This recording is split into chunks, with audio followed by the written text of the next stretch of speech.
আসসালামু আলাইকুম। আমরা যখন আমাদের ফোন থেকে কোনো পিসিতে কোনো ফাইল ট্রান্সফার করতে চাই, তখন দেখা যাচ্ছে আমরা সবার আগে কি করি? কেবল খুঁজি। কেবল না থাকলে আমরা কি করি? পিসি এবং ফোনে কিছু অ্যাপ ইনস্টল করে থাকি। যেমন ধরেন শেয়ার ইট, এগুলোর মাধ্যমে আমরা ট্রান্সফার করে থাকি ফাইল।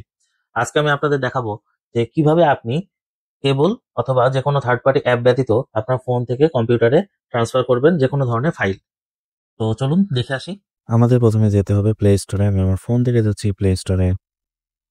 প্লে স্টোরে আসার পর আমাদের একটা সফটওয়্যার সার্চ দিতে হবে। সফটওয়্যারের নাম হলো ওয়াইফাই এফটিপি সার্ভার, যেটা দেখছেন এটা ইনস্টল করে নিতে হবে। আমি এখন এটা ইনস্টল করে নিচ্ছি।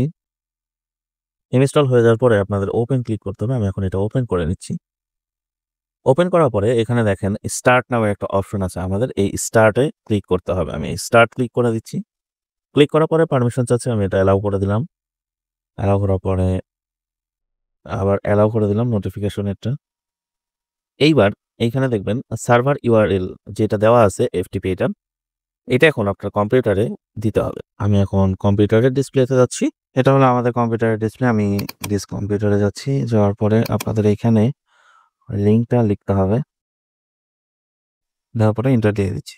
এটা চলে আসলো আমার ফোনের সবকিছু অ্যাক্সেস। আপনি এখান থেকে আমার ফোনের প্রত্যেকটা ফাইল দেখতে পারবেন।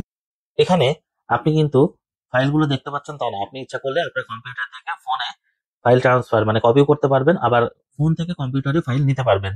এটা আমি একটা প্রবলেমের জন্য দেখাতে পারি না বলে আন্তরিকভাবে দুঃখিত। আশা করি ভিডিওটা আপনাদের ভালো লেগেছে। এই ধরনের ইউনিক ইউনিক ভিডিও পেতে আমাদের সঙ্গেই থাকবেন। আসসালামু আলাইকুম।